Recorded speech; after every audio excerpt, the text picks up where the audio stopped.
and call to order this meeting. Okay, so Secretariat or the project in charge, pareho ba, kapatid? Please go ahead.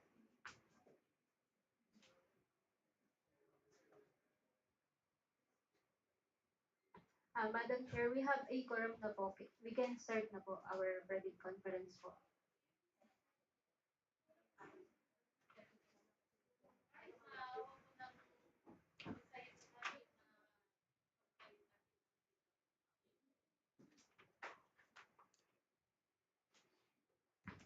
For the Visa and Awards Committee 1 po, we have our chairperson po, Asek Alma Rubisitor po. Good morning po. Our regular member po, Director Susana S. Santiago po. Good morning po. Our alternate member to regular member po, Director Ana Marie C. Calagit. Good morning po, Director. And our alternative member po, Architect Jet Raymond D. Balaso po. Good morning po, Architect.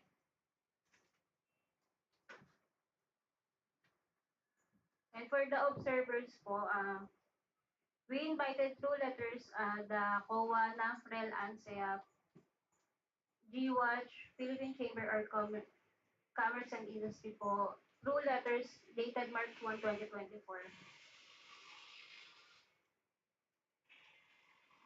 And we have here our end user representative po, Director Robert M. Agustin and Engineer Ophel M. Algo. Good morning po. And our TWG po. Good morning po, TWG. And the back secretary division po, our supervising administrative officer po, Mr. James Ronald B. Eviernes. Good morning po, sir. Ismael Erectre.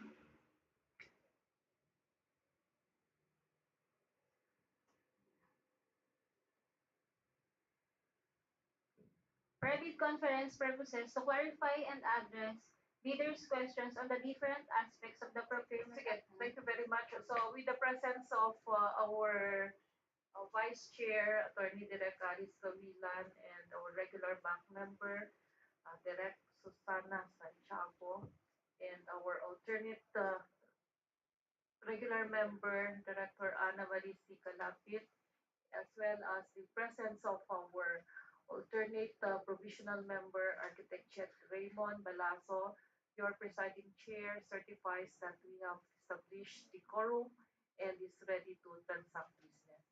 So the bank would like to recognize also the presence of the representatives of our end user for this project, the TWG, the members of the TWG created by the bank for this project, and of course our secretariat who is now being headed for today's meeting, our OIC chief, Sir James.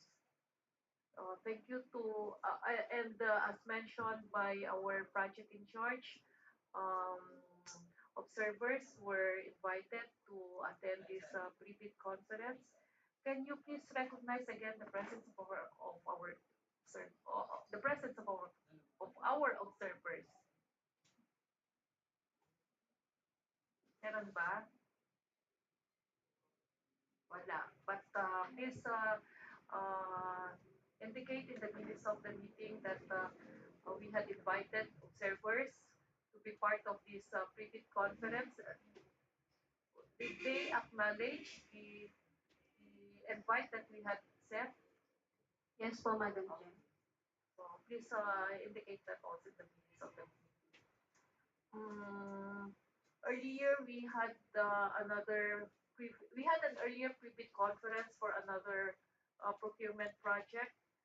May please inform the back if we have new attendees for this pre-bid conference.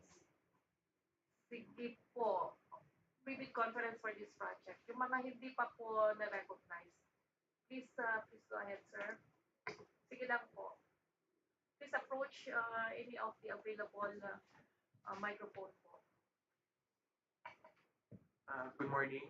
I am Moses Tunak, representative of Welding Specialty Contractors. Thank you, sir.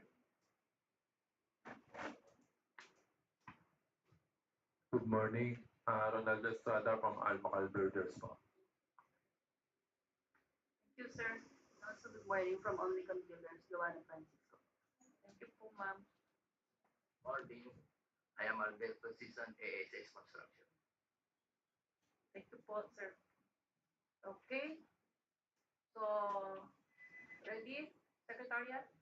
Okay, so before we open the floor for the concerns of our prospective bidders, which is the very reason for having this pre-bid conference, may we hear from the Secretariat important details of this project. Please go ahead.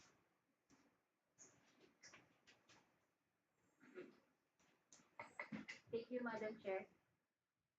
For the purpose of the pre-bid conference is to clarify and address bidders' questions on the different aspects of the procurement at hand. For bidders to fully understand the requirements, note that any statement issued shall not modify the terms unless in writing and issued through supplemental bid bulletin. For project information, end user or PMO, Administrative Service Office of the Director. The source of funds is 2023 GMS Continuing Fund. Date of advertisement and posting of invitation to bid, March 1, 2024. Bldgs, DepEd website, Facebook, and DepEd bulletin board.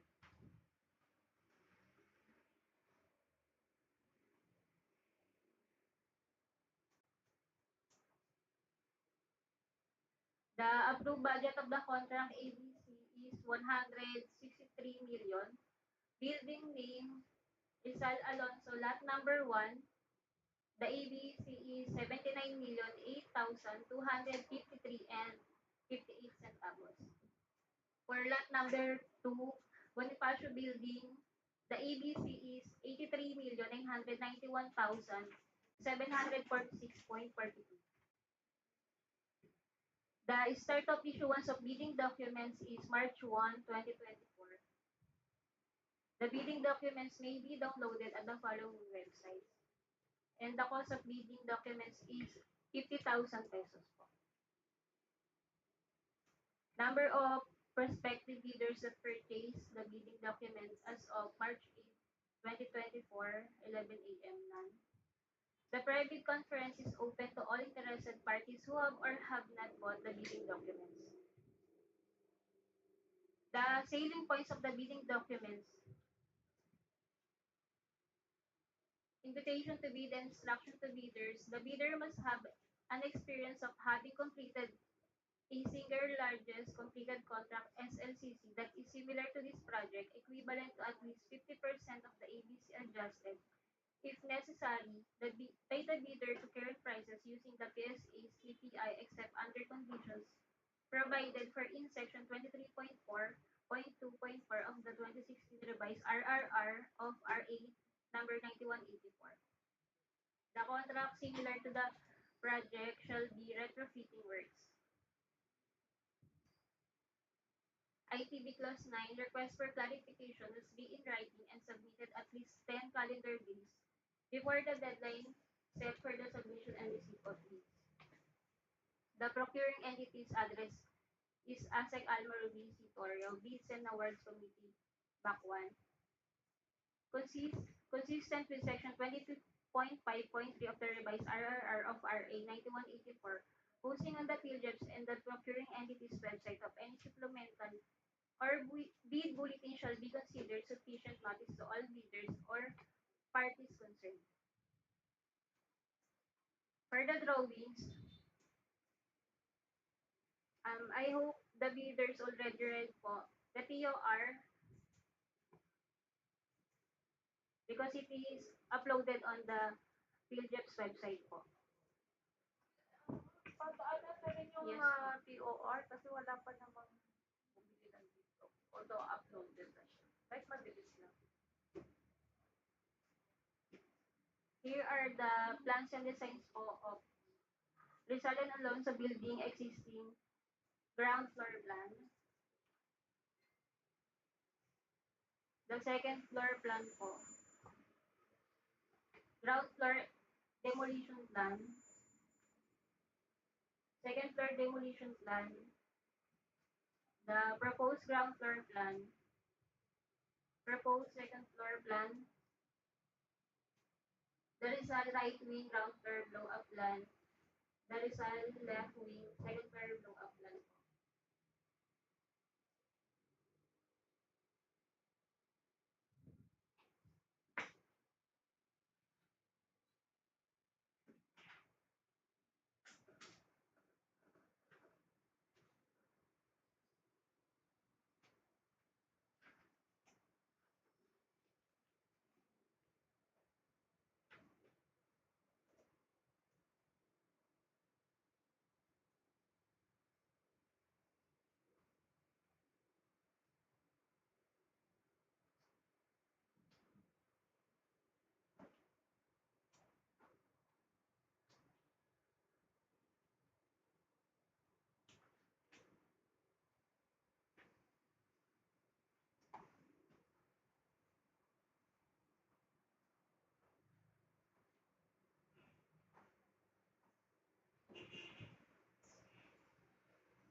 For the terms of reference and scope of requirements po, Annex C of the bidding documents.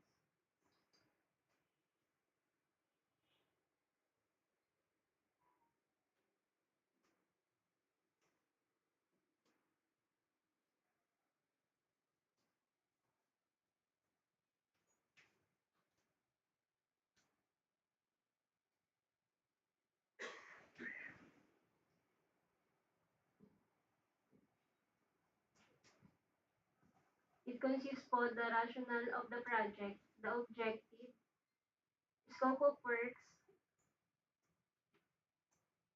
that one, Rizal and Alonzo building repair and rehabilitation works, general requirements, removal works, layering works, steel works, roofing works, earthworks, concreting works, rebar works, masonry works, doors and windows, carpentry works, electrical works, drainage line works, sanitary works, plumbing works, doors partition, planting works, tile works, miscellaneous VIP lunch, removal works, earthworks, concreting works, rebar works, farm works, mansardi works, doors and windows, steel works, roofing works, carpentry works, electrical works, plumbing works, sanitary works, painting works, tile works, waterproofing miscellaneous. Inferior finishes. For retrofitting works, Rizal and Alonzo Building. For Lot 2, Bonifacio Building, repair and rehabilitation works. Here are the general requirements.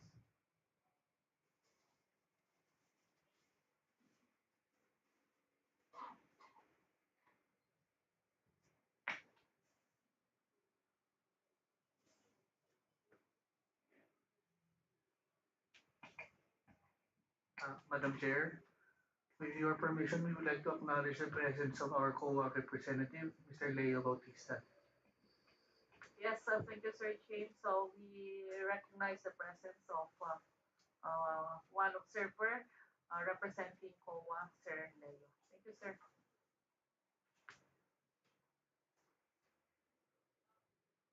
Please go ahead.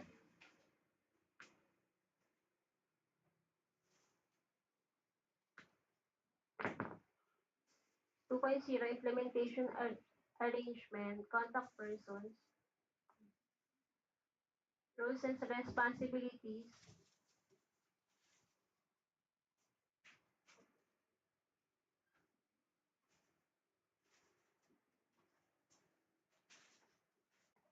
the minimum manpower requirements po, and the minimum qualification of the contractor.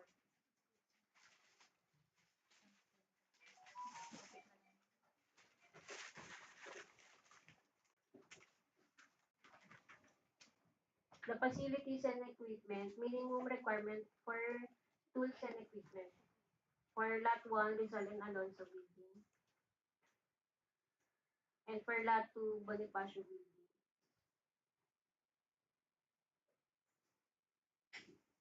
Here are the output schedule or deliverables and payment schedule po. The construction phase, progress billing, the contract duration, the method of evaluation. Estimated budget po is 163 million.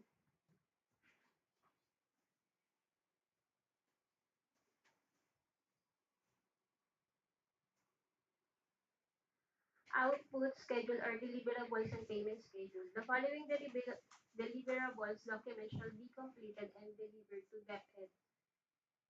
The construction phase, the contractor shall submit the following deliverables during the construction phase. Construction schedule S curve,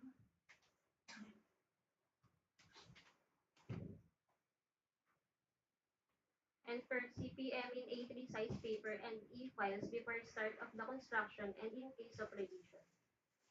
Progress reports with before and after features monthly report and attachment of payment request.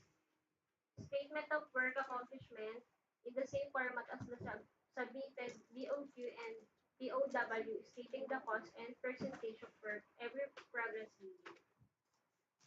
Payment request depending on the accomplishment percentage stated in the contract. Logbook containing daily log of construction activities and progress of work as need arises. Letter of request and detailed estimate for change order in case of variation from the contract of documents as need arises.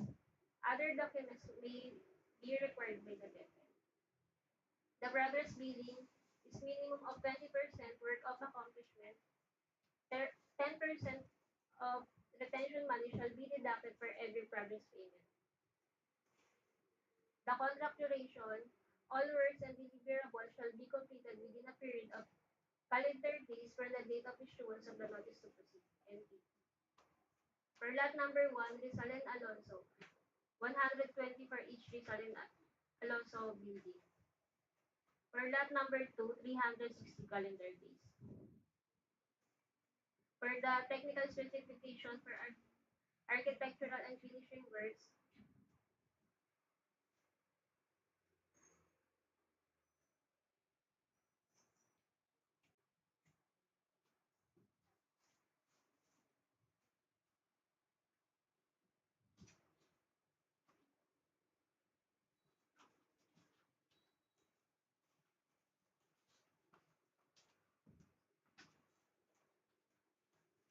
For general conditions po, the license and permit, temporary sign, temporary structures and services.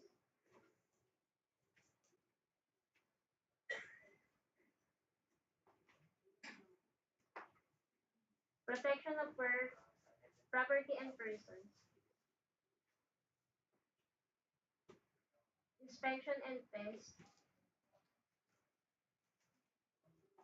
Contractors' road and traffic limitations. Security of equipment and operable machinery. Air pollution, cleaning, final completion.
For the bill of quantities or program of first of the bidding documents.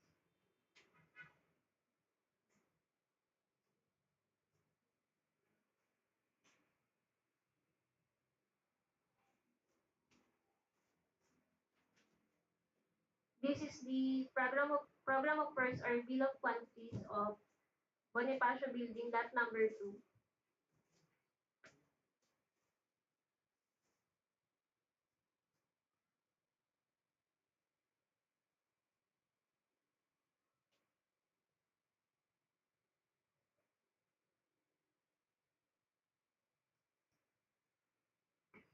And Annex E po of the bidding documents, program of first or BOQ of Rizal and Alonzo, lot 1.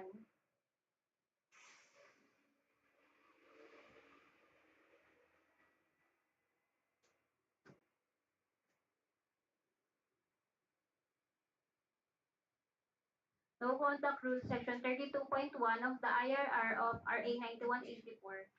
Members of the BAC, including its staff and personnel as well as its secretariat and TWG, are prohibited from making or accepting any communication with any bidder regarding the evaluation of their bids until the issuance of the notice of award.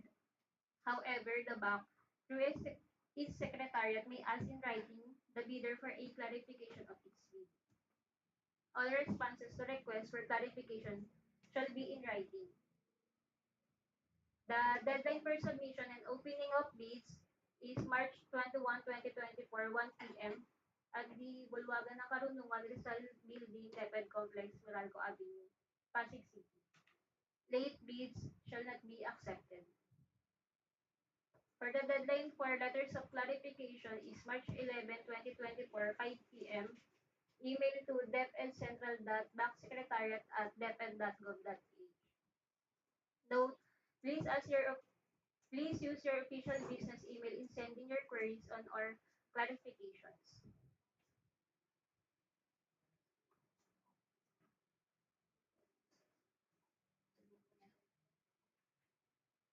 Madam Chair, we request po for opening of queries po.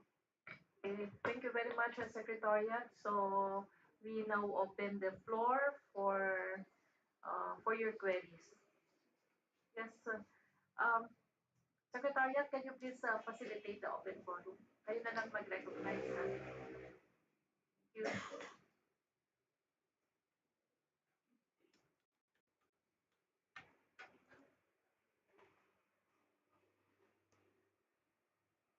Thank you again, Madam Chair.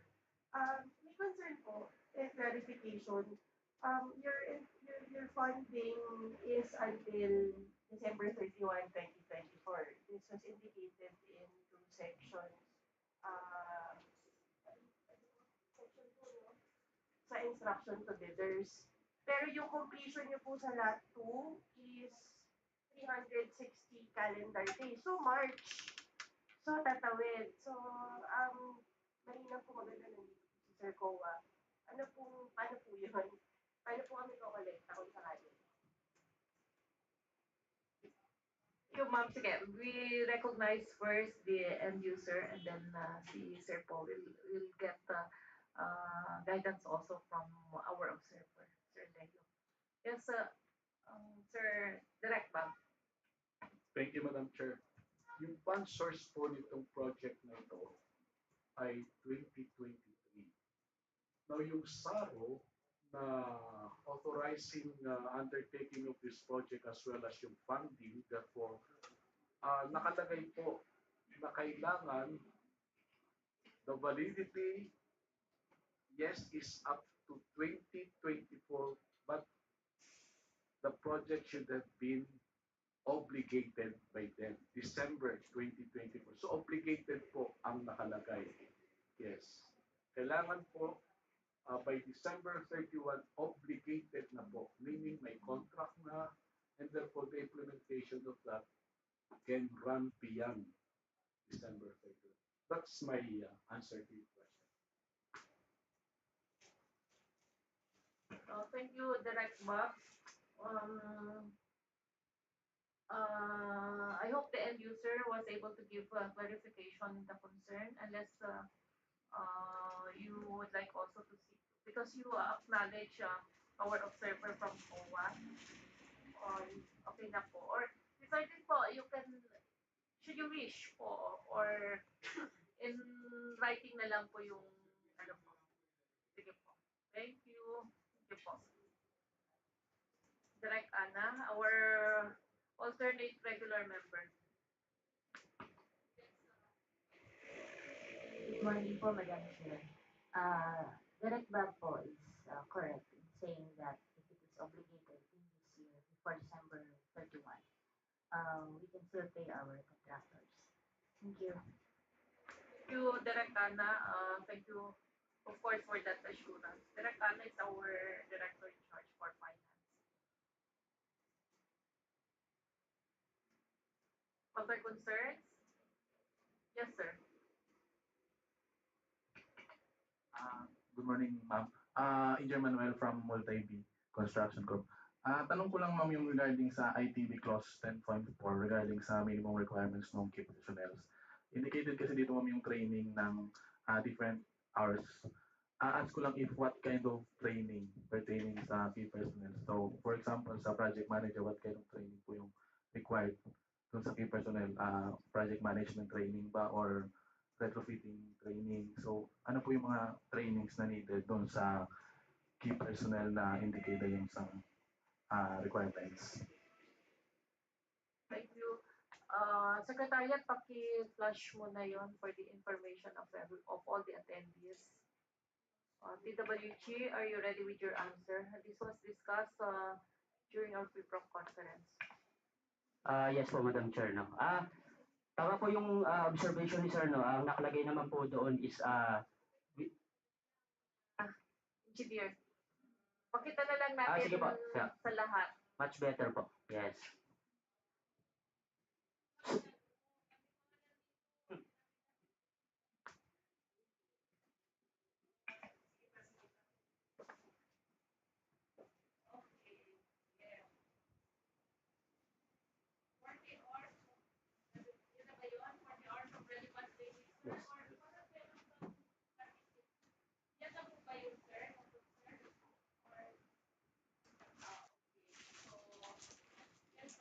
Please go ahead. Yun po sir, no, Madam Chair, no, to address po yung concern ni Sir.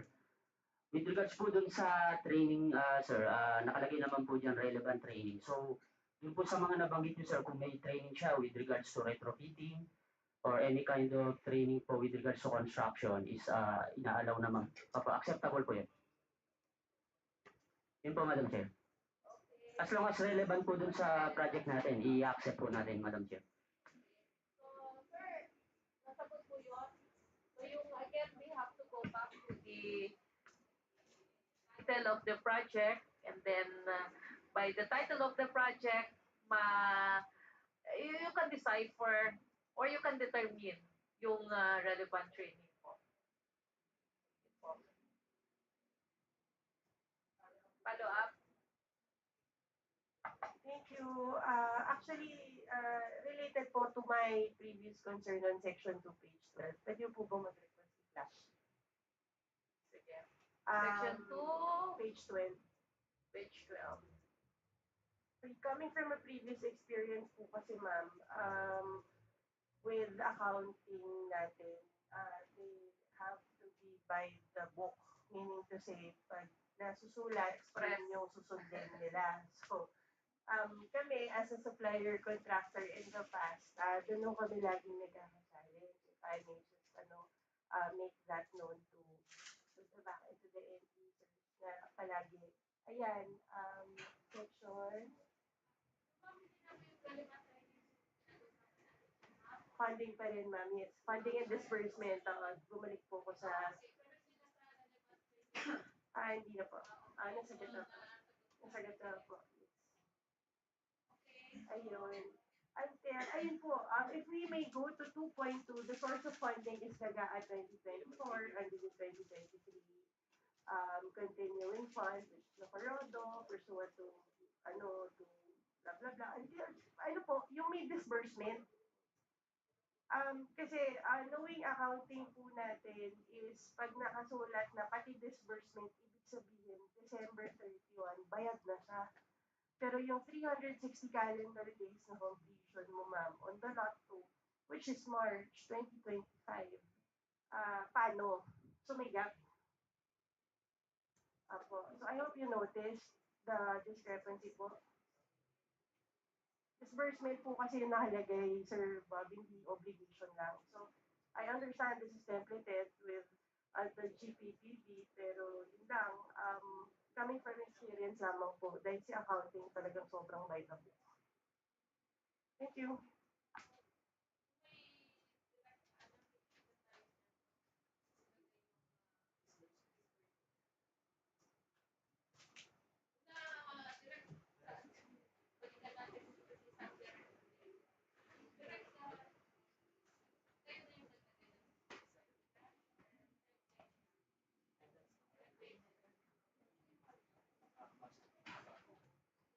I am with you.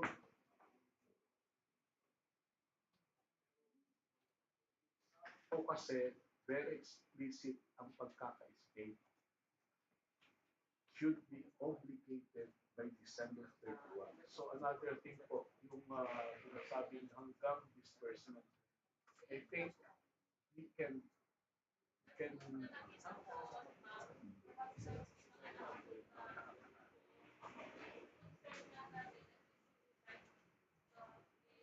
Kay Direct Ana, is it kailangan bang ilagay yung disbursement dyan? Or na-capture lang yan ng end user or secretariat? Because yan yung nabigay na template. Because the SARO says, as mentioned by Direct Bob, ay hanggang obligation lang naman yung nakalagay. Or would you like to give your comments now, or would you like the back to convene another meeting for this? Direct Ana. Morning po. Regarding that, templated po talaga yan.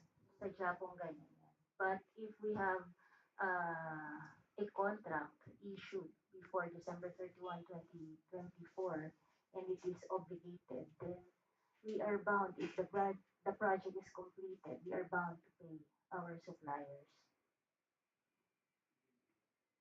Even beyond. Even beyond. We are bound to pay them if there is a valid Kung meron ng contract. contract, okay. Up to 2 years. Okay. Kahit na hindi natin alisin yung disbursement, but there is a rule that once you enter the contract with them, kailangan mabayaran sila. Pag ganon, direct. Or ang inaano natin is kailangan bang alisin yung term na disbursement? Kasi kahit nawala yung disbursement dyan, implied pa rin na kailangan silang mabayaran because there is, assuming that there is a valid contract. Madam Chair, sa tingin ko safe naman ito kasi lagi naman yan siyang ganyan. At sinasite kasi dito is MBC number 59. Madam Chair, just to at least thank you for the discussion. Thank you also for the concern. Just to at least po siguro yung ating pong mga prospective bidders, I think we need to discuss this kasi ang sinasabi niya based from experience nila. Kasi yung sinasabi nilang experience, baka yung pagdating dyan, iyan yung sabihin sa kanila, uy, dapat disperse na. I think there is really iniisip ko yung dati nating mga related procurement, the accounting or budget division issued a certificate that they can still pay. Parang sila yung nag-i-issue, baka pwedeng ganon. Meron tayong ganon na na in-issue before na availability of funds, pero may certificate signed by the accounting and budget yata yan, Madam Chair, if I may. Thank you. Sige, thank you, Director. Further comments, Direct Ana? Or we're okay with that? Yes, ang pwede naman din po yun if i-require din ng ating end user na may ganun. Okay, sige po. So what we're saying now is, yun nga, may naka-template tayo na disbursement, pero kahit na yun nga tumawid na sa next year, sabihin na lang natin 2025, what matters now is mababayaran sila. So, and if there is a need for us to issue, for the proper office to issue yung certificate of availability of funds, then we'll do it. Madam Chair, para rin sa ng mga suppliers, so far, wala pa naman akong binabayaran basta kompleto yung requirement. Even if it ran several years after. Sige po, nasa minutes naman po yun, ma'am. At witness po naman tayo lahat doon sa sinabi ni Direct Ana.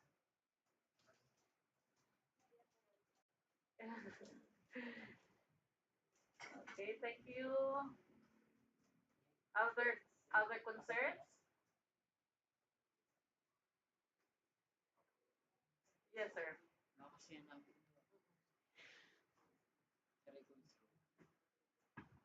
From AAC's Construction, Alberto Season. tanong ko lang yung single largest experience doon. Kailangan ba specialize yung license or what? Experience lang, pwede na.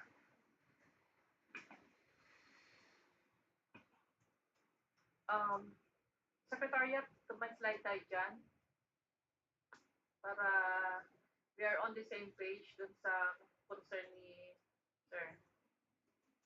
On SLCC.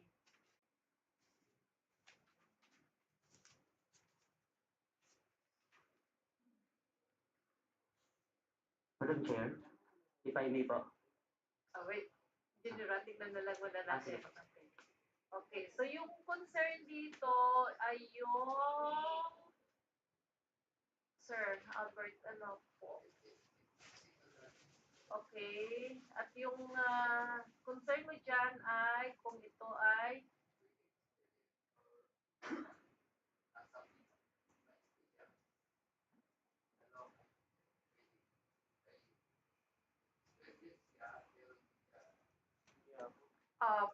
and you're referring to the similar to this project? Yeah. Okay. The similar to this project, so yung sinasabi mo is sa pickup ba siya or experience na nakuha? Sige, are you now ready, TWG? Yes, Madam Chair, thank you po. Una po, Madam Chair, I just want to correct po yung contract similar to the project. Nakalagay po kasi retrofitting works. Doon po kasi sa, Madam, doon po kasi sa terms of preference natin, Madam Chair, is nakalagay po doon yung repair, rehabilitation, and retrofitting. Opo, hindi po siya particular sa retrofitting lang. I think i-correct na lang po natin itong slide natin. But pwede po natin ipakita yung terms of preference, ma'am, para mas ma-visualize po ng lahat. Actually, ma'am, yes, related naman po ito, madam. Yes, similar project po kasi. Yes po.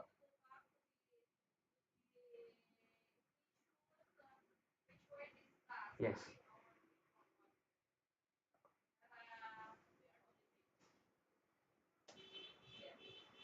I think page 15 po siya, madam. Yan. Gusto yung, kasi yung similar project and similar project as mentioned in the SLCC ay kabit-kabit yun. And you, sir, back secretariat, would you like to do, and back, would you like us to clarify on the similar project?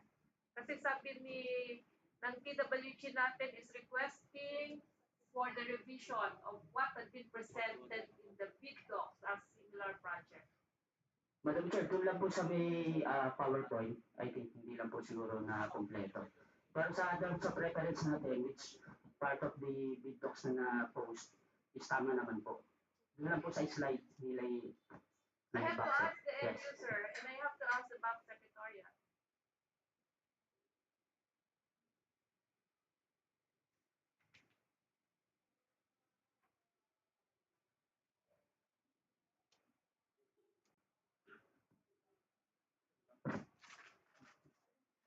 Doon sa ano, madam, doon sa PowerPoint kanina, yung sa may similar. Yung may nakalagay na similar. Yan. Ito pa, Madam Chair, yung nakalagay po kasi dito is particular sa retrofitting works. Which leads po dun sa tinatanong ni Sir na baka specialize lang kasi kaya ko po kinokorek. Wait. Yeah. Can the chair request for a recess? 5 minutes recess.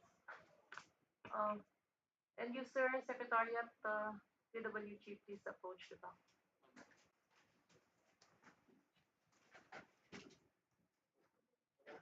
Si Sir James na nasa kasi sir ba?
Tapos may consider na yan ng mga kami basic.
Meeting resume. Okay, so we go back to the concern presented by Sir Albert as to the SSLCC, in particular the mention of the similar contract. Um, Earlier, we requested the Secretariat to present the some of the salient points as contained in the Bldgs which was already released. The chair requested for the suspension because the chair noticed that the similar contract as contained in the PowerPoint, as presented in the PowerPoint presentation, does not reconcile with the similar contract as contained in the Bldgs. So again, the chair requested for suspension to clarify this concern, and the back is one in saying that the similar project as contained in the Bldgs should be the similar to the contract similar to the project that should be issued to the prospective bidders. So we request the Secretariat to please revise that contracts similar to the projects shall be retrofitting works. So kung ano yung nakalagay dun sa Bldgs, yun ang kino-consider natin na contract similar to this project. Okay? So we go back to the concern. Engineer, you're recognized. Please proceed. Yes po, Madam Chair. So, yun po, no? Bali ang magiging similar contract po natin is repair, rehabilitation, and retrofitting of basahin ko na lang po kung ano yung nakalagay. Of buildings and or any vertical structures po. Na. So with regards to the question of Sir, kay Sir Albert po, no? Bali, ang nire-require lang, hindi na po natin nire-require ng ano po, ng specialty. So, although hindi po yata na-present kanina yung category, which is very vital din naman po dito, no, na yung requirement natin for the category, ano po, hindi po kasi nabanggit dito. So, yung to address po yung concern niyo, sir, kasi ang tanong niyo po kung may specialty requirement po ko dun sa pickup, no? For this project, hindi naman po natin, opo. So, at least one pickup po, which is our recommendation po, Madam Chair. May request po ba sa yung backsec to ano tawag dito, i-flash po yung about dun sa pickup requirement dito sa bidding documents. Ano po, Okay, dapat thank may you. alaw po. So backtrack, please comply with the request of our DepEd. And DepEd, what is the purpose of presenting that document? Madam Chair, to verify po kung ano po yung nakalagay talaga dun sa pickup. Yung requirement po sa category.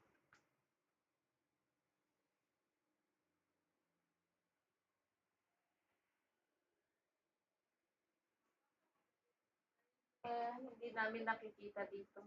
Apo.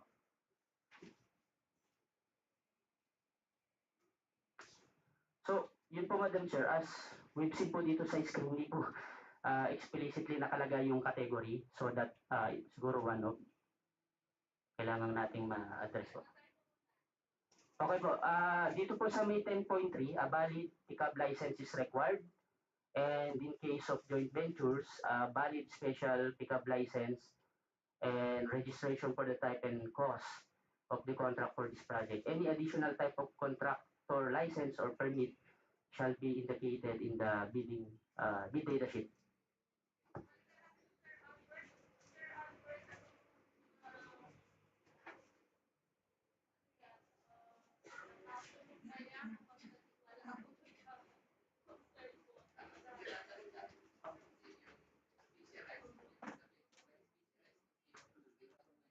Apa.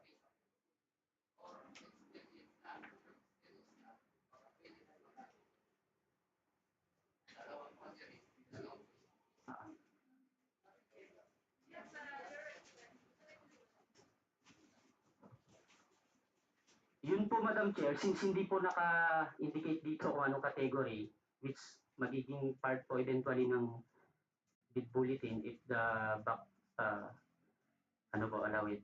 Siguro part of our recommendations na lang as TWG, yung regarding sa category and then yung concern, to address po yung concern ni Sir. If it's okay po na. Magbibigyan na po kami ng recommendations later on as part of the bid bulletin po.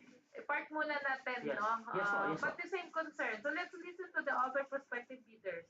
Sige po. So parang dalawa specialized or Yes po, magre-recommend na lang po siguro as kami po as TWG with regards dun po sa concern ni Sir, if i-allow po yung yung special pickup license. Yun po, Madam Chair. Sir Bob.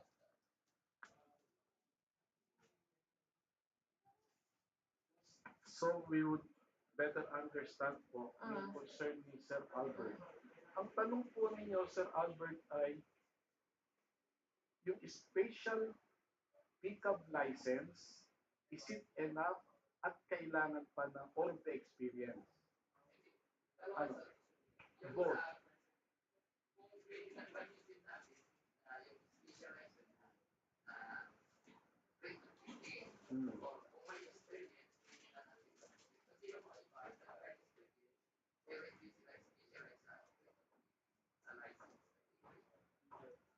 So, with more reason na dapat i-clarify ito, no? Ang tingin ko kasi, if you have been issued a pickup license, depending on the amount of projects that you have undertaken, tanong ko po sa inyo, sinasabi ba sa pickup license, doon muna tayo sa pickup, huwag muna yung sa experience, na dapat ikaw ay may retrofitting percentage of, meron po ba?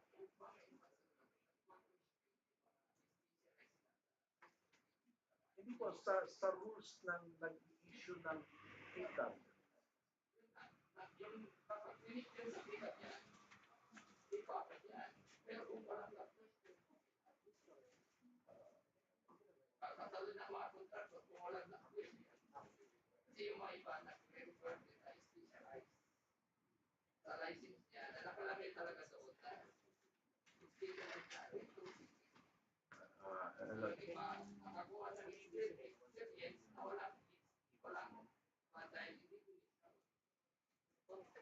Dadagdagan ko lang yung kasing di ba contractor pag wala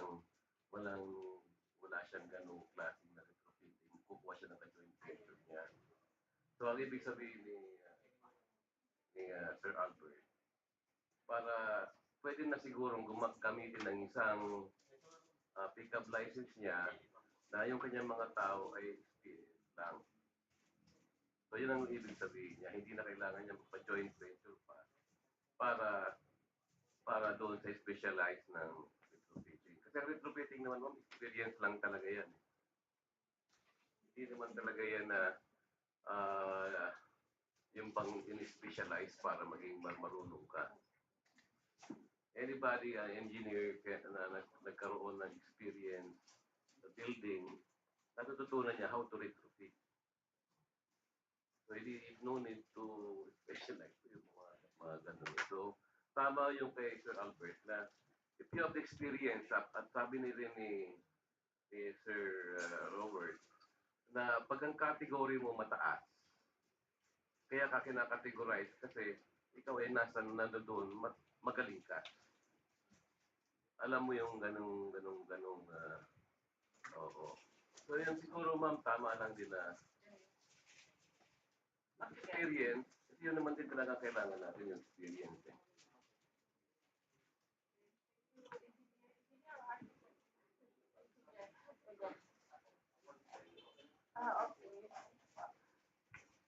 May we listen to the next words on the same concern? Yes, thank you, Madam Chair, and thank you for the discussion and raising the concern. Actually, I just checked po yung pickup category.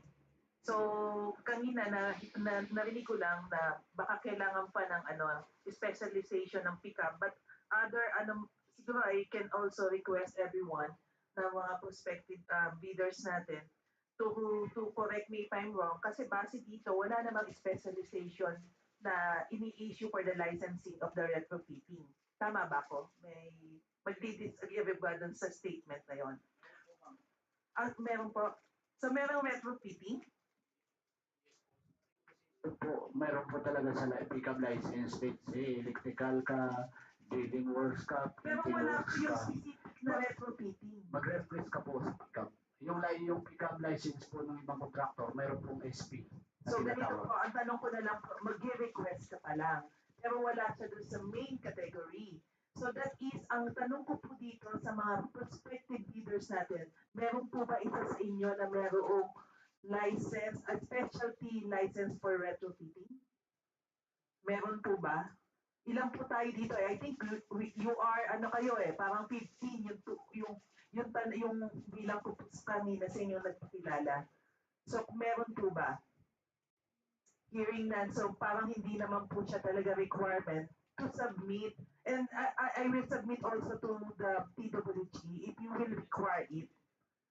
So, Madam Chair, yung para lang po set siguro yung ating concern dito, considering na wala naman pala talaga pa yung ating mga prospective bidders.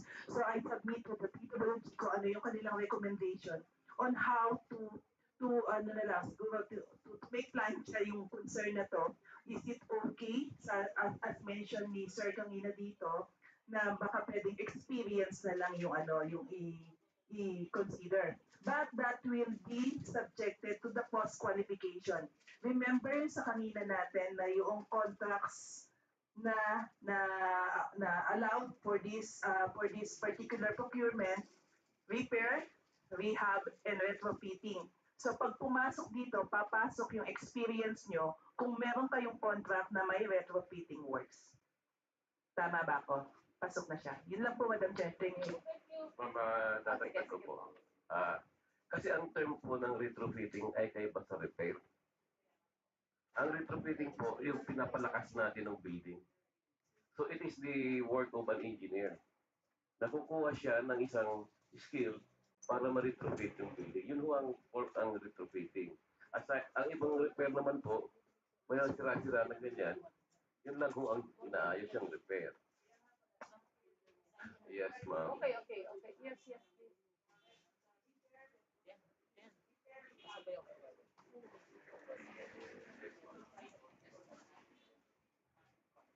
Okay. Sige, that a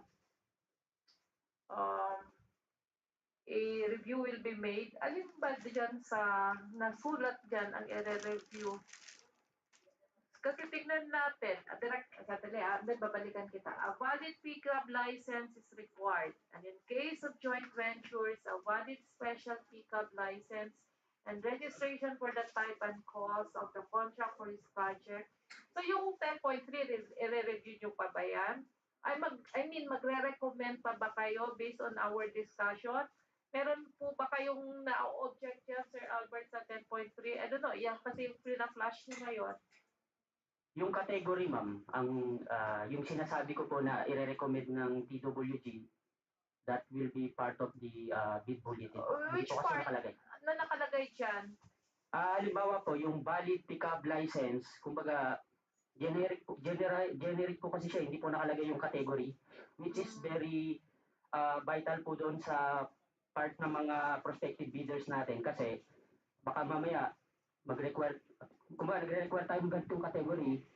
So para po maano natin. Hindi na tayo nag-require Yes. yan eh. So what I'm saying is when you make a review or when you submit your recommendation, I hope yung mga prospective bidders will not also be deprived or Yes, surprised. Kaya nga, yun nga, tinatanong na namin dito, ano ba yung i-review nyo pa dyan na hindi natin na-capture dito sa usapan? Kasi ako yung special, sabi naman ni Sir, babalikan ko yung sinabi na in case of joint venture, a valid Yes. special kasi wala siyang ganito, and so meron pa ba tayo talagang nire-require?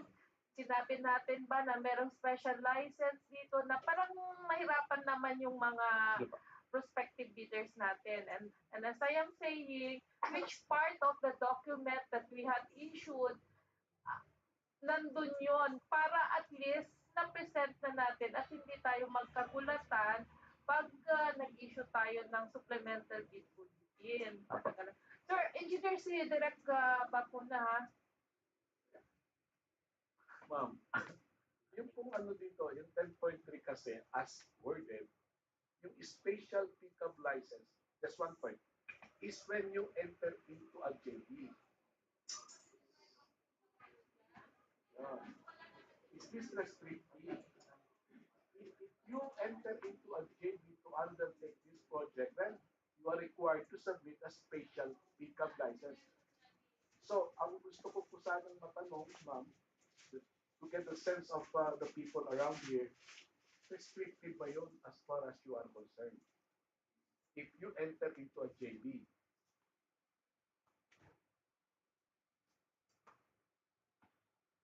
can they comply?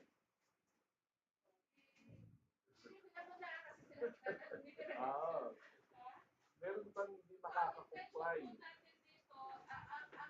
I hope we are on the same page. There is a question being based on the specialized license or just a parang a qualification that will respond to the training or experience. Oh, and the PW is saying is telling us will review what has been submitted and with prior approval by the bank during the pre-proc conference. So we are now opening this issue to all of you para pag nag-issue kami ng supplemental bid bulletin ay hindi magkasabi nga ni Directus ay hindi magkakagulatan. But as initially it appears naman, sabi ng ating end user, ay para namang hindi kayo nade-deprive din sa, hindi naman restrictive, if I may use the term, dun sa 10.3. Yes, Ma'am, actually, ganun yung ano natin tinatahak po natin. Ma'am, actually, nakakalimutan natin ang bago kapag pagkaroon ng pickup license. Ang bawat mayroong pickup license ay nire-require ng sustaining technical employee. Depende po yan sa category. Kung ang category mo ay sa pickup license, ang category A, your sustaining technical employee, mataas ng experience. So if ever you require structural engineer, architect or whatever, hindi ho isang taon lang. Kundi ayon doon sa length of experience ng engineer na kailangan ni contractor. So retrofitting is like, ang nagagawa po niyan is designer, structural engineer, para ma-design niya ang building na mapatibay niya. Yun ang ibig sabihin noon. Hindi ho yun experience lang na sinasabi doon sa yung mga foreman. So tama po yung sinasabi ni Direk na doon yun. Kalimutan ko na yun. No need talaga na kailangan pa nating i-discuss o i-argue yung bawat naman contractor dito mayroon naman sustaining technical employee, di ba?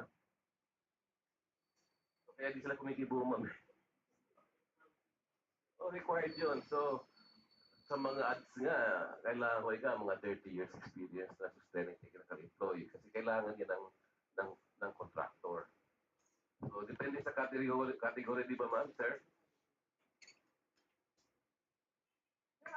Sir,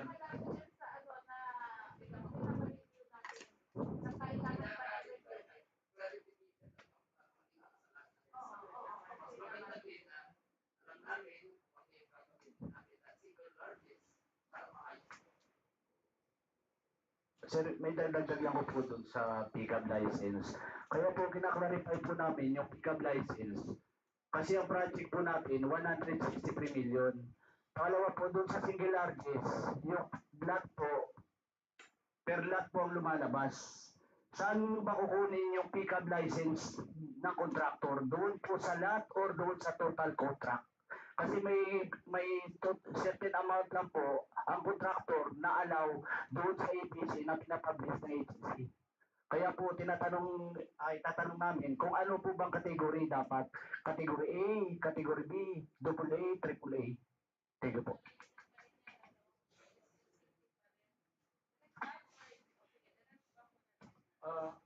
Yan po yung isang puntong gusto kong i-clarify dito sa 10.3. Tandaan po natin, itong ating project consists of two lots. The first lot is 79 million. The other one is almost 84 million. If you go to lot 1 only, based on the pickup categorization by amount, correct me if I'm wrong, kailangan po pickup A ka lang. Ganun din po sa lot 2. But the moment kinuha mo yung 1 and 2 and that's 163 million already, double A. Yan po ang aming tingin doon. And therefore, we may want to expound on that there in that section. Yun po yung ating clarify by way of yeah.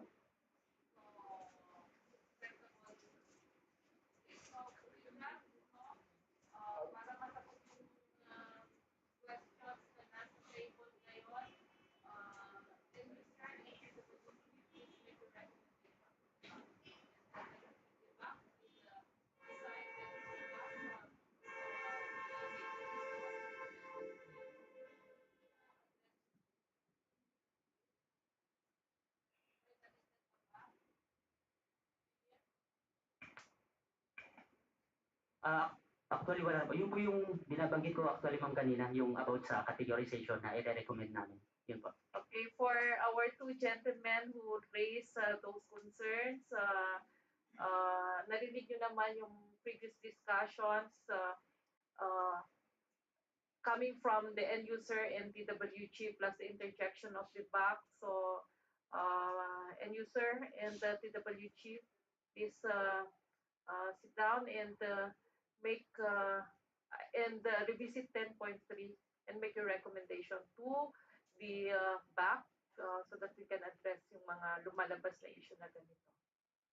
And back will decide whether or not, based on the recommendation of the TWG and end user, will decide whether or not we need to issue a supplemental bid bulletin to cover some concerns raised on that provision 10.3.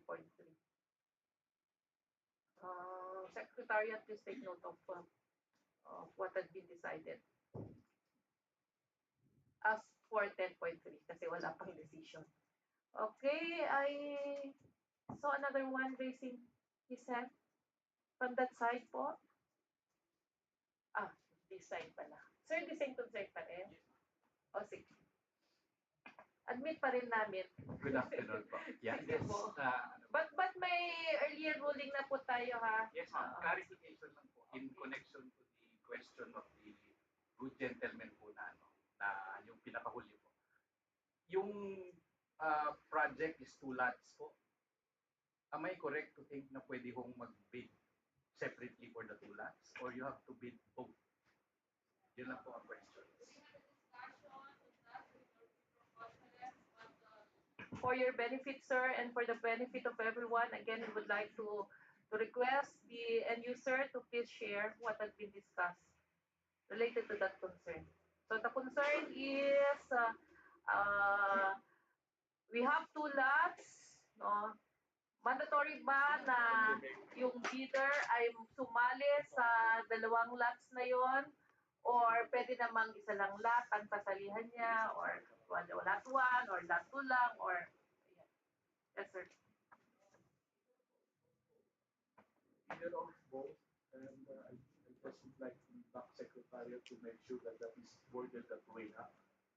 Either or both. So, gusto mo lang po lot 1 or lot 2 or lot 1 and 2. Okay po, so we believe we had responded to that concern. Pero merong ano yan eh, meron siyang follow-up question. Ako na lang bang magpa-follow up? Meron kayong follow-up question dyan, sir, as regards the submission of technical requirements po ba yung concern nyo or wala naman?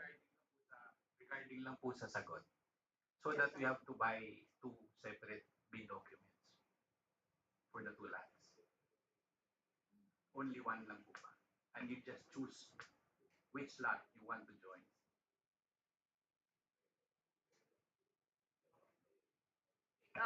Sir James, you are recognized. Please share what had been our agreement during our pre-pro consent.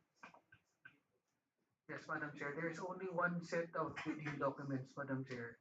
But if the bidder opts to join in two lots, they need to pay for both lots.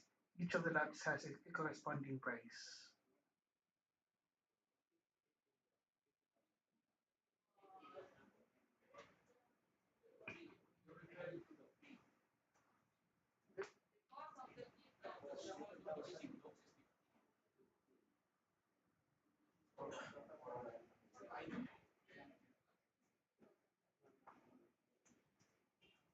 Sige, Madam Chair, we suggest that we issue a bid bulletin regarding this.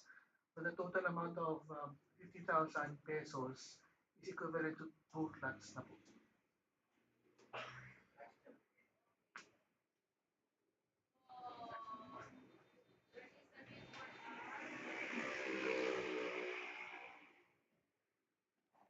To determine the cost of bid docs for lot 1 and the cost of bid docs for lot 2. So did we make ourselves, did BAC able to clarify the concern?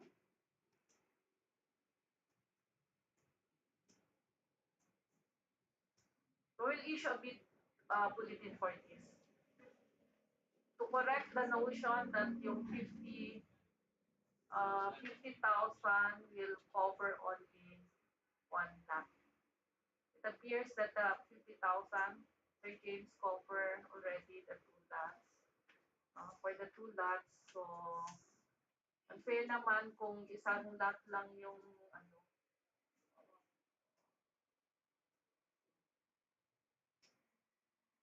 So, sir, yung sagot po namin na you can join, you can opt to submit your bids for two lots or isang lot lang, lot 1 or lot 2.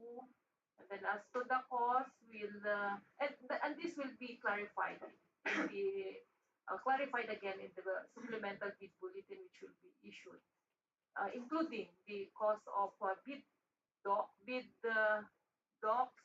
for each lot. Thank you. Madam Chair, if I may po. I just want to add lang po dun sa sagot ni Director Bob, dun addressing po sa unang tanong ni Sir, Okay. na kung pwedeng sumali sa lot, both lots or either lot 1 or lot 2. Ang gusto ko lang po idagdag na information is just in case po na sasali tayo on both lots. Di ba po may requirements tayo ng key personnel and equipments. Just make sure lang po na kapag sasali tayo for the both two lots is dapat wala pong duplication. Although it was also mentioned naman po ito dun sa terms of reference na naka-note naman po doon na there shall be no duplication po for the key personnel and for the equipments required po. Thank you, Madam Chair. Thank you for that information. Clear mo yung no duplication para nagkakaintindihan tayo lahat. Siguro po, Madam Chair, i-flash po ng ating mga backsec po yung about sa terms of reference with regards to the key personnel and ano po.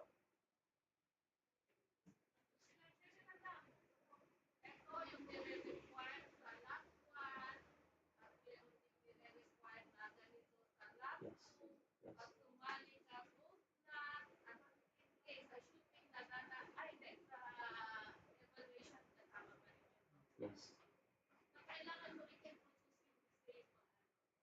So, yes po. Apo, I may expound po, no? So halimbawa, lot 1, may set of key personnel tayo na requirement. So si prospective bidder sasali sa lot 1. So may mga identified people or professionals na siyang nilagay doon. So for lot 2, pag sasali siya sa lot 2, dapat hindi na ma-duplicate kung halimbawa si Juan, nilagay niya na sa lot 1, dapat si Juan na yon hindi niya na ilalagay sa lot 2. Dapat separate set of professionals na po yung ilagay niya doon. Same case with the equipments po. Yan po. Thank you po.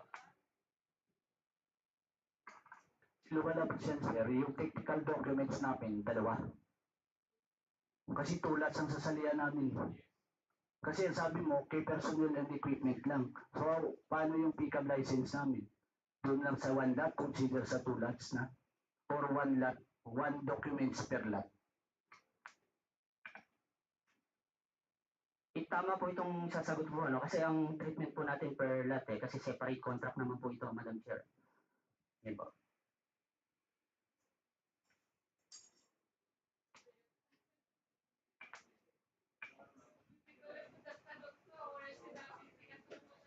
Apa.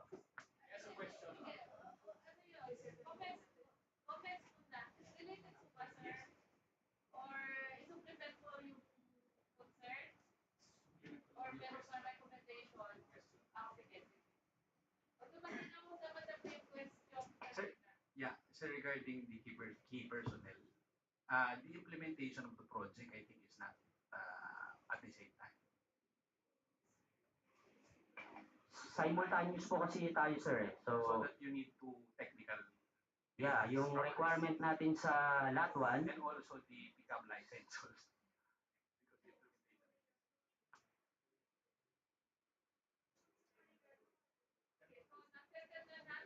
Na-settle na natin yung key personnel, yung pickup license, yung yun ba ngayon ang issue? Ano yung engineer, ano yung comments mo kanina before kay Sir James?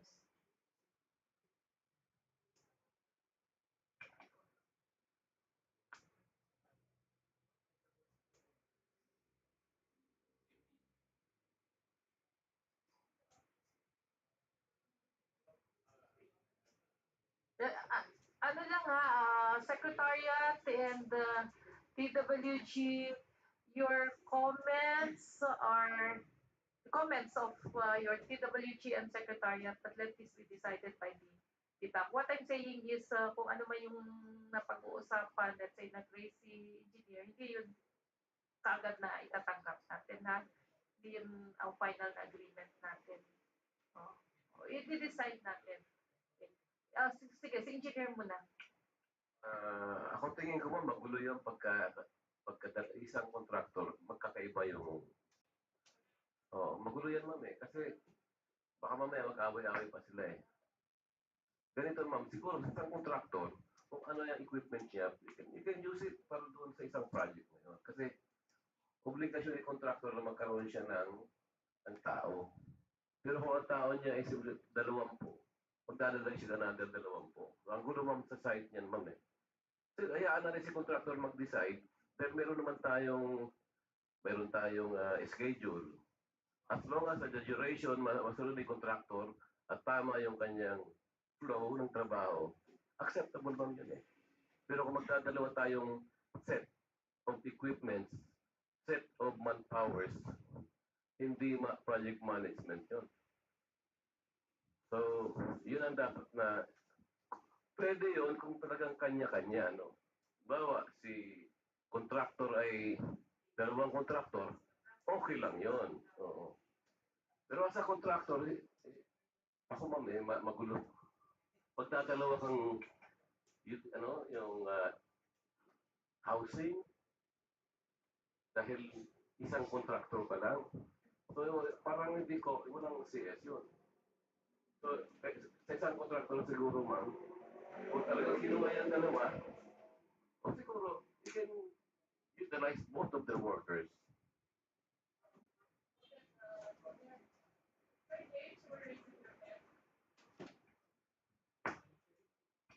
Regarding lang po dun sa submission of documents, because it's been a practice of the bank that we accept only one set of documents regardless of the number of lots. Nag-iiba lang po yung submission kung may, yun nga po, sa manpower requirements, mayroong isang set of documents po dun for lot 1, another set for lot 2. Yun lang po, Madam Chair.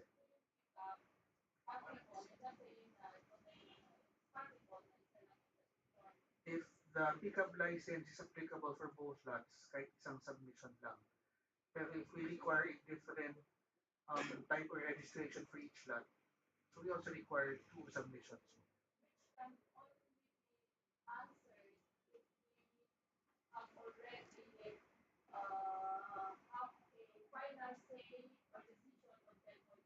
Yes, that's correct, Madam Chair.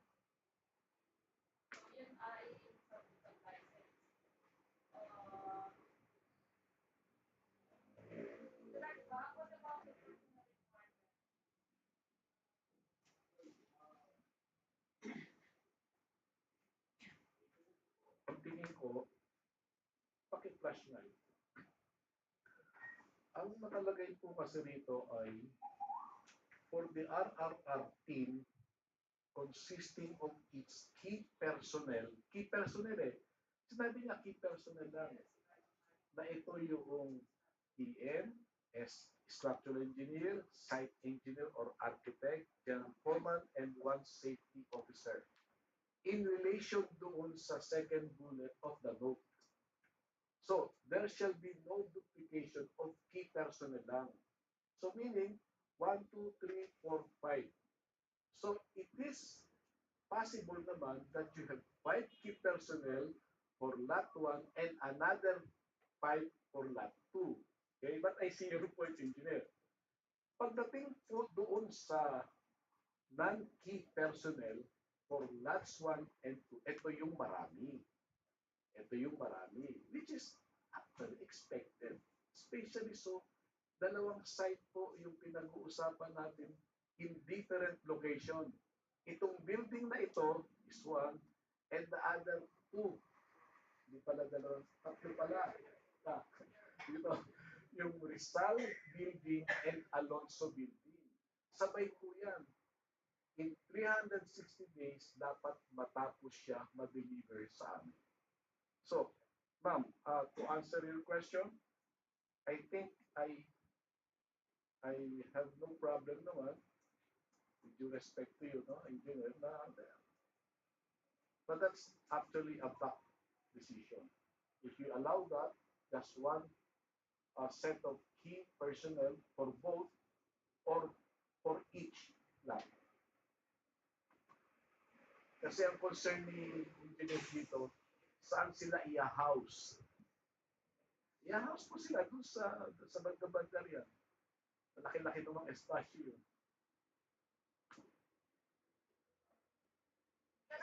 You're saying possible yung sinabi ni engineer. Very clear, ma'am, sa key personnel. But for the key personnel, Yeah. Let's identify the key personnel. Project manager, Okay. structural engineer, site engineer or architect, general foreman, and safety officer. Okay. The implication of your recommendation is if the bidder is awarded both lots, yung pwede silang same key personnel. The key person can hop from one side to another. I don't know. Yeah. But for the possible ba yun? PWG?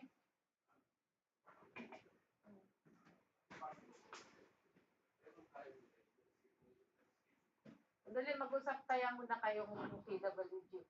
I don't want, as much as possible, gusto ko na at the back, once na ma-resolve na ito, instead of coming up, please bear with us, of coming up with another meeting, no? Kasi talagang kailangan na nating gawin to.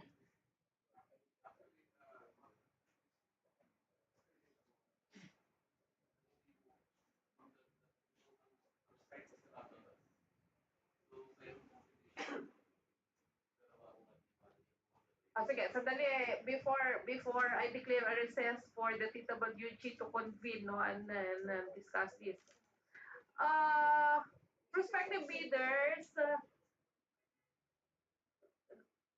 do you think this is feasible? Yung ano, or talagang gusto nyo na magkaibang key personnel for each lot? Yes, sir. Clarify ko lang ano. So, bali per project is one key each key personnel po. So, for example, lot 1, so kailangan ng one project manager, one structural engineer, one site engineer, and one general foreman, and one safety officer. Tama po ba? So, pwede po ako mag-recommend na in case na pwede natin i-duplicate, one team na lang is yung key personnel for both projects. So, that's your field, sir, ha? Yes po. Yes. Ayun, what about the other prospective bidders? Gusto nyo talaga na magkakaibang key personnel sa isang lot in case you will be awarded with both lots? Or pwede naman, siguro, if you wish, no, but the list is there must be a key personnel to man this project for both lots.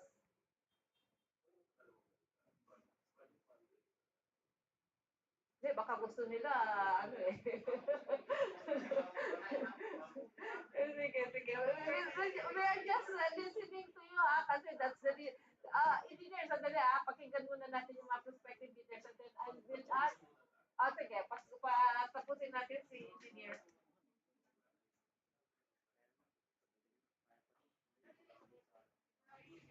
Baka naman, gusto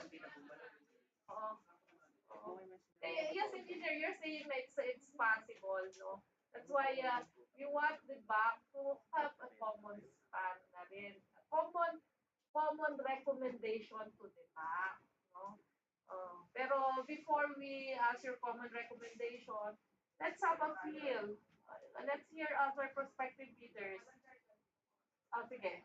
Sige, Sir Albert, kasi tumayo na siya. And then, kayo na po, sir, ha? Siguro ma'am, pwede na yung project manager isa lang. Yung structural engineer isa lang. Yung site engineer kahit dalawa, tig isa. Yung foreman, tig isa din. Saka yung safety officer, tig isa. Yeah. Noted po, sir. So dalawang site engineer. What about the others? Gusto nyo talaga dalawang site engineer.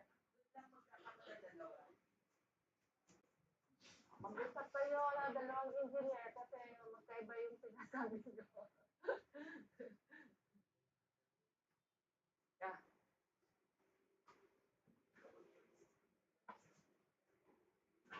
Madam Chair, I think dapat po talagang liwanagin natin. Kasi pag nag-evaluate na ang TWG at darating na sa back, kailangan masunod yan. 100% ma-comply. We don't want any technicality to kick in here just because hindi na-comply itong portion lang na ito. Yeah. Thank you. Okay. Madam Chair, if I may po. Sige. Actually, this is based on experience now. Actually, yung recently awarded project natin in the BTC, Baguio Teachers Camp, yung requirement po kasi na, yung requirement natin doon since separate buildings din po yun. Same case din po yung requirement natin dito, in-adapt din po natin. So, yun po, for the benefits din po ng government to secure that the project will be implemented well. Kaya po natin nare-require na separate. But we'll take note po yung recommendation ni sir na it's kwan po namin ng TWG kung ano. Okay, sige. We will present to the back.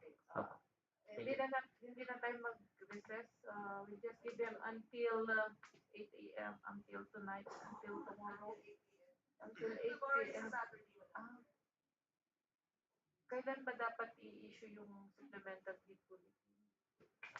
The date, di ba? Not later than March 14 po, Madam Chair. March 14 is Wednesday. Okay, so pwede naman hanggang Monday pa. So, TWG and end user, may three options tayo. One is talagang separate yung itong key personnel. The other option is hiwalay, and the third option is yung dalawang site engineers. Separate ang separate lang yung site engineer. I mean, two site engineers if they will be if they will join the two labs. So, Secretariat, please take note of the schedule requested by BAC for the TWG to submit the recommendation to the BAC. What about, so we're referring to the key personnel, what about the non-key personnel?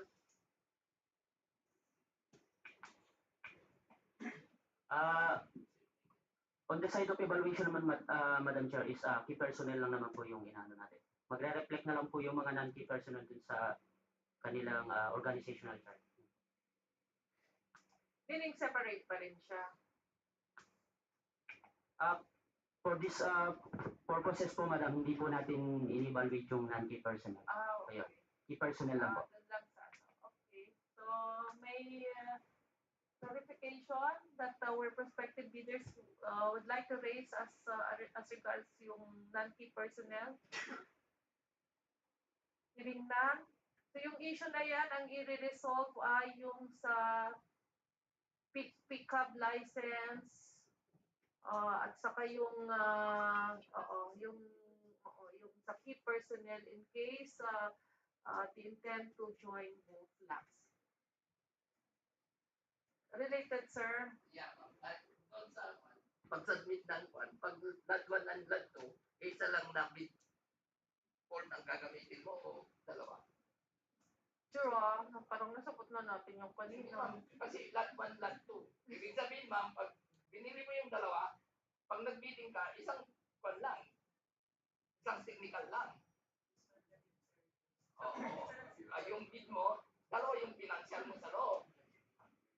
Sige, sir, para sagutin ulit natin. Actually, yan yung tinatanong ko kay sir kanina nung nag-raise siya. Sabi ko, sir, may follow-up question ba dyan? Sabi niyo, wala. Pero actually, yun yung leading question ko. Yes, Madam Chair, financial component na po siya. So, one envelope lang, pero the envelope contains separate bid forms and separate price schedules. Pag dalawang lots ang sinalihan. So, TWG, please take note of that, ha? So, malinaw po, sir. Although hindi pa natin na-resolve yung, meron pa tayong nire-resolve na iba. Resolve na natin yung cost, na-resolve na natin yung anong lalamanin. Okay. Meron pa po ba? Or gutom ng lahat? Meron kayong lunch? May pa-lunch kayo? Yun na lang daw eh. Diba sa bid opening, dapat sumali kayo sa bid off the record. Dapat sumali kayo kasi sabi may pa-lunch daw pag bid opening. Pag pre-bid, wala daw. So, yan pala ang kaya pag pre-bid, magbaon. Sir Bob, you're raising your hand? Wala na. Meron pa po? Yes, sir. Ay, good afternoon, ma'am. Magre-require po ba ng Good morning tayo kanina. Good afternoon na ngayon. Yes, sir. Magre-require po ba ng certificate of site inspection, ma'am? Sige po. For the benefit of our prospective bidders who, or the same ba sagot nyo? I don't want to preempt the answer of, sige po, sir. Sige po. First, expecting i-allow kayo to do a site inspection. Yes. Inunahan na kayo, sir, kahit Opo. hindi nyo tinanong. But the protocol is that kayo po ay pupunta muna sa aming PAC Secretariat, tapos sila po magko-coordinate sa amin at kami ang tutulong sa inyo during the site inspection. And in relation to your tanong kanina, hindi po kailangan ng certificate as part of the bid documents here. Nasagot po ba, sir? Sige po. So, the same dun sa similar discussion we had this morning.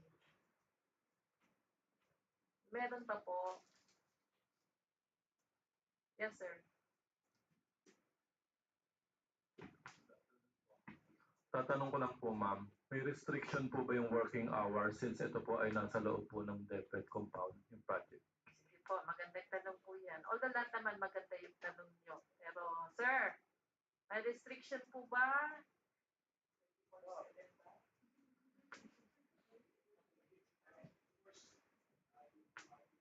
Kasamaan dito ngayon, I suppose experience na kayo on project like this. Okay?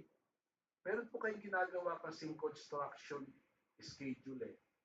And once the project is awarded to you, there will be a pre-implementation conference meeting.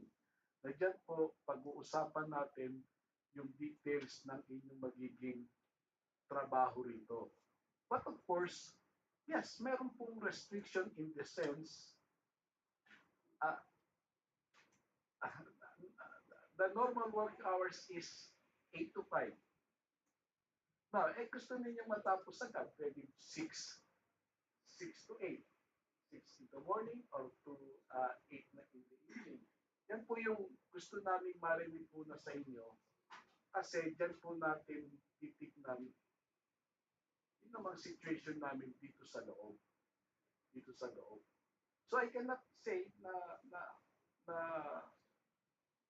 may mga restrictions at this early, pero for example, hindi naman po pwede yung mga tao natin ay halimbawa dito siya naka-assign sa Bonifacio Building. Bigla siyang makikita namin sa ibang lugar. Of course, under the watchful eyes of our guards, marirestrict po in the sense ang inyong movement. But as to working hours, well, that's something that you will have to present in your construction schedule and to be discussed during the pre-implementation conference. Magkakaroon po tayo ng agreement.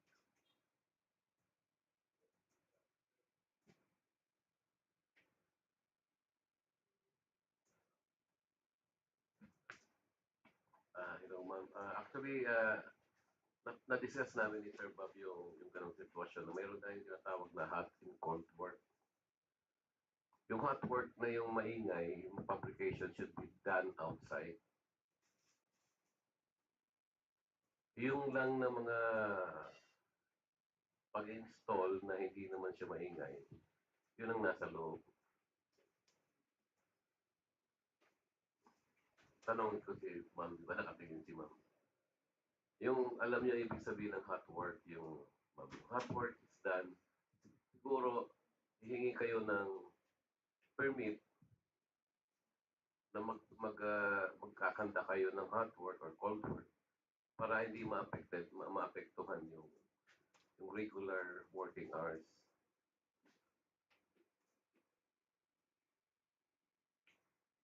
Yung ganun. Di ba ma'am, usually naman sa mga ganong klaseng mga construction na involved yung mayroong mga maingay dahil ito kasi retrofitting, magpapagpag ka, mag-wielding, kakating. So those na pwede ma'am na siguro humingi tayo sa ng permit sila na magkakandak sila ng hot work. Ibig sabihin ng hot work, yung maingay. Thank you, Direct Bob and Engineer. May standards procedure po kami. Meron po kayong mga immediate concerns po related to that. Yan. Aside from yung schedule or yung inisip niyo po ba na kailangan na merong i-present yung mga workers nyo or Actually, ma'am, nakita ko lang po kasi since ito po ay isang compound, nandito po yung mga work, yung ano nyo po, no, staff, everything. So, as a contractor po kasi, yan po yung number one concern namin, no, safety. Yung sinasabi po ni Sir na, ni Director na kailangan hindi po lumalabas yung workers. Halimbawa, kung kami po ay nasa building lang na ito, talaga po magtatrabaho lang po. Hindi po pwedeng lumabas dyan sa labas. Ang concern lang po namin kasi, kung hindi nyo po kami mabibigyan ng time na magtrabaho between 8 to 5, nagkakaroon po kasi ng additional cost pag pina-overtime yung tao. Halimbawa, pinaaga po namin or pinalate po yung trabaho, meron po kasi correspondence cost po sa amin po yun as a contractor. Ngayon, kung open po yung timing, sabi nga po ni Sir, ni Director Bag, pwede naman po kami mag-approve ng overtime para ho ma-expedite yung aming construction at hindi po kami umabot sa madidelay kami at palbibigyan po kami ng LD. So yun po yung kailangan po namin i-consider dun sa schedule na sinasabi po ni Director Bob para po sa kick-off meeting na po yun eh. So yun po yung isang main concern po namin, hindi lang po sa cost, kundi sa safety rin po ng mga tao pong nagtatrabaho din po dito. Thank you, sir. So as mentioned by Direct Bob, meron naman kayong pre-meeting before the start of the construction po. Yung mga concerns na yan ay you can discuss further during that meeting. But just to give you an information that we are into another procurement project po yung we are procuring construction materials for the point is we will be relocating yung mga occupants ng mga offices that will be affected by this procurement project po. Hindi ko lang alam, Direct Bob, kasama ba to? Ito po, kasama po to. So, it can already be part of your inspections. Kasama po where we are now. We are now in one of the floors of Bonifacio Building, part of this procurement project. And the other part, which is lot one of this procurement project, is the Rizal Building. Doon po, where, sa harap po. Doon po sa venue kung saan magkakaroon tayo ng bid opening. Rizal Building po yun. Yes, please. Halimbawa po dito sa Bonifacio Building, ang work schedule po natin dito is five-story building po ito eh. Mauuna muna yung first and second. 4 months, ano? For the first 4 months of implementation, first and second muna po. So lahat ng employees na nandito sa first and second will have to move out. Saka kayo gagawa ng tatrabaho. Pag natapos po yan, pupunta na tayo sa third floor. Hindi po sabay-sabay. Hindi po siya sabay-sabay. Ganon din ang mangyayari sa kabila. Sa Rizal and Alonzo, move out lahat ang mga employees na nandito sa first and second floor except po sa portion ng Rizal Building na yung left wing ang mauuna, then at saka yung second wing. Okay po, so partially answered, sir. Yung full answer sa pre-meeting po. Okay, are there other concerns?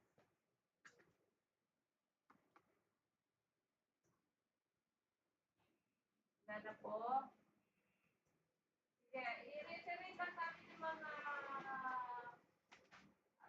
yung about no contact rule, about yung mga reminders sa mga dates po. Secretariat, please.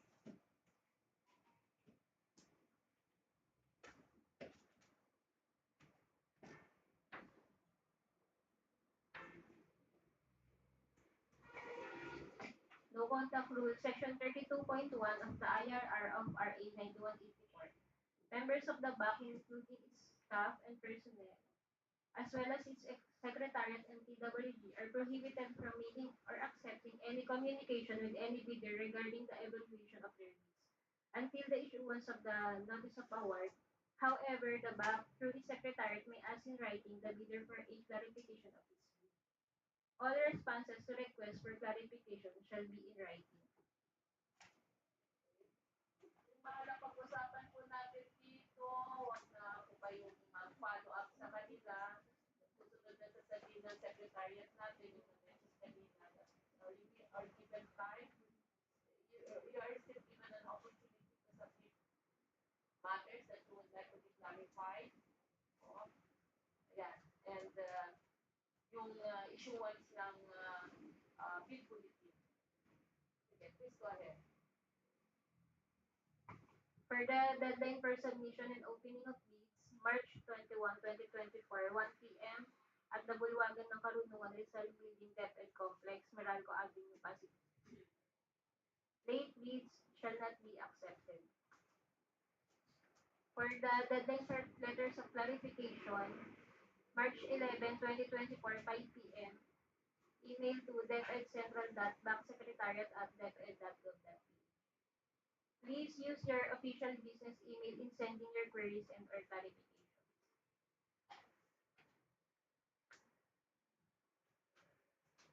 So, yung issuance ng bulletin, kung meron pa tayong issue. For the issuance po of the bid bulletin po is March 14, 2024 po.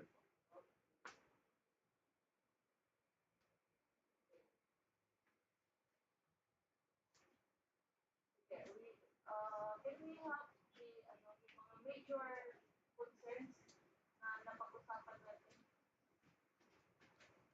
So here are the major concerns. For 10.3, about the pickup license to be reviewed by the PWG. If need for people to or not. And contract similar to the project. And napakilagay dyan, yung recommendation to the bank to be submitted to the back on or before 8 a.m. of, hindi naman mga 8 a.m. ba? 12 noon of March 8, 9, what is the Monday? 11 through the back secretary. Yes. Considering that the deadline for the submission of the clarification, okay, sige. Sige. Ano lang ha, point ko lang ha, kasi, okay yan. Yung letter of clarification, as mentioned, you are given the opportunity to submit still some concerns that you need to be clarified, but it does not mean that all the clarifications that you will submit will be included in the bid bulletin that will be issued. Yeah, please go ahead, Secretariat. For the bid bulletin, kay personal na, cost of bidding documents need to be determined. The cost of bidding documents per lot. So, Secretariat na yan, ha? Yes. Then the contract similar to the project. Okay. Ay, hindi naman mag-issue doon kasi hindi naman tayo nagpalit eh. Nagkamali lang din sa presentation. Okay, for the final bid bulletin, the 10.3 pickup license and the cost of bidding documents. Subject for further discussion by the PWG and end user, and a recommendation is submitted to the back on or before March 12 through the Secretariat. Yes. So, may nakalimutan ba tayo sa haba ng pinag-usapan natin? Kung meron man, as mentioned, you can still submit your letter of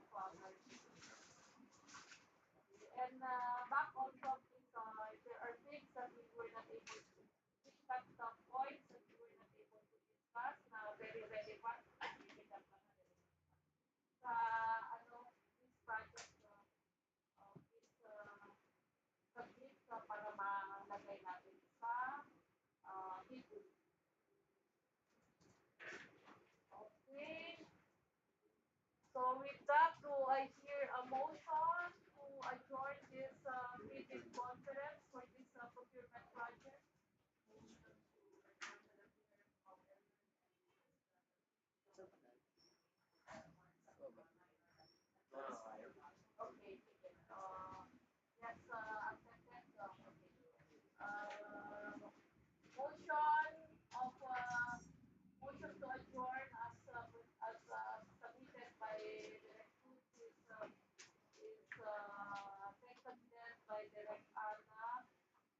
presiding chair now adjourns this exhibit conference for this procurement project.